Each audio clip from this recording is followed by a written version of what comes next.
honestly, when you're planning a 2 character fight scene, there's a lot of different ways you can do it.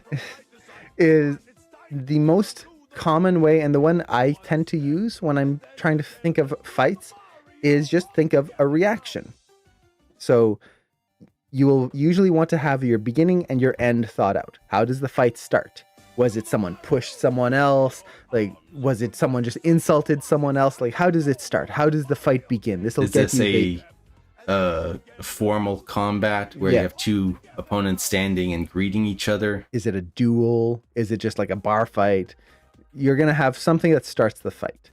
You also have the outcome that you want in the fight. Who's going to win? You're going to know this before you start animating the fight because you have a story in mind. Hopefully. If you're animating and you don't know who's going to win yet, you might want to answer that question first. But now, as you're starting to block in the fight, you can shoot some reference. Plan that out as well. That helps a lot. And just think of it as in terms of reaction. So maybe the fight starts with a punch. What's the other character going to do? They're not just going to be an 80s movie and just take the punch and then they punch back. The other person takes the punch and then just punch until someone wins. If you watch a lot of old like 70s and 80s movies, Those are just big really haymakers. just 1, 2. They're not even blocking. They're just like putting their chin out like, there. Take my face. Yeah. But they never get a bruise. They never get anything. It's just hitting each other in the face as hard as they can.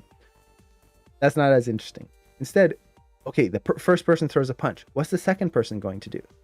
Well, they're either going to block it or they're going to dodge it. Once they dodge, what are they going to do now? Are they going to try and grab that arm and then like punch the other guy in the ribs? Okay, maybe that's what they do. Now, the first guy, his hand just got grabbed and got punched in the ribs. How is he going to react?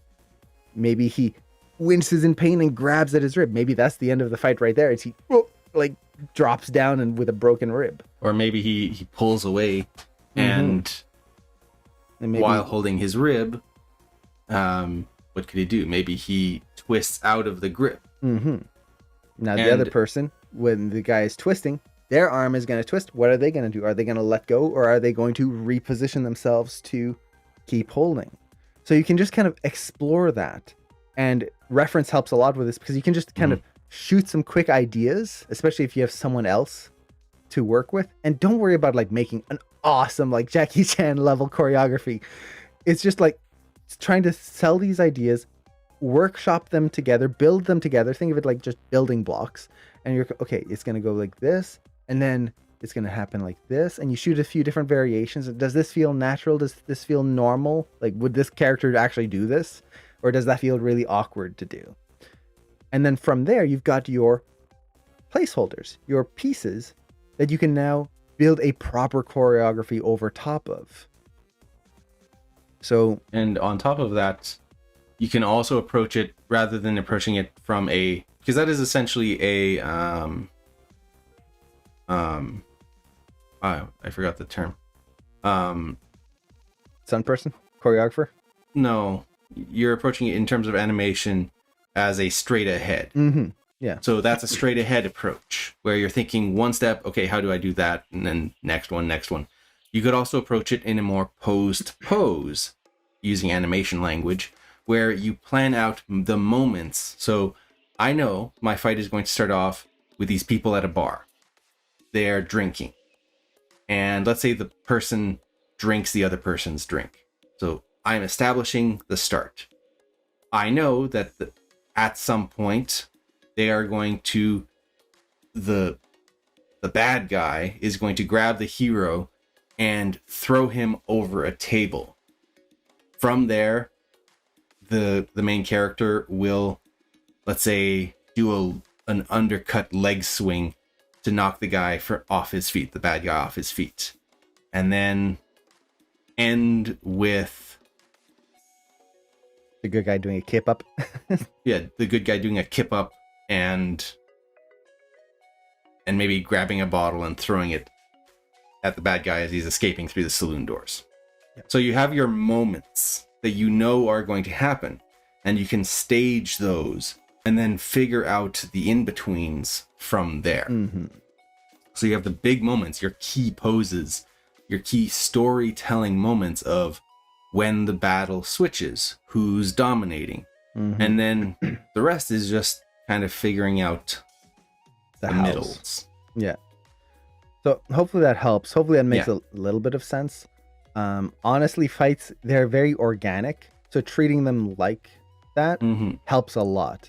If you try to script it too much and just kind of like lock every little bit down, it tends to feel it a little bit.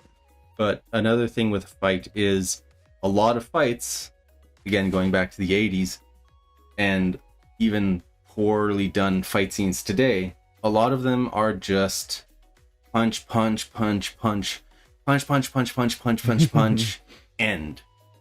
And what makes a good fight scene is you are telling a story in the fight. Your fight shouldn't just be a bunch of punches and kicks and then someone wins. That's just a mess.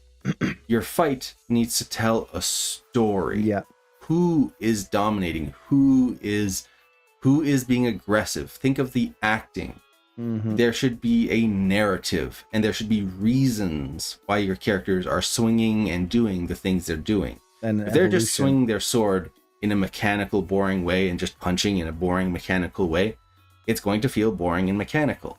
But if we'll take Star Wars, for example, like the final fight with Luke and Vader in Return of the Jedi, when they're Spoiler fighting warning. at first, Luke is... Pardon? Spoiler warning for anyone who hasn't. Spoiler warning for Star Wars, the original series. The Luke starts the fight not wanting to hurt Vader. It's his father. Spoilers. He doesn't want to hurt Vader. He's trying to convince Vader to be on his side. So he's never attacking Vader. Vader is the one chasing him. But when Vader taunts and eggs Luke tries to ignore it up until the point where Vader tells him, oh, well, I'll just kill you and maybe I'll go after your sister. Yeah. Tommaso, thanks so much for the sub. Yes, thank you so much, Tommaso.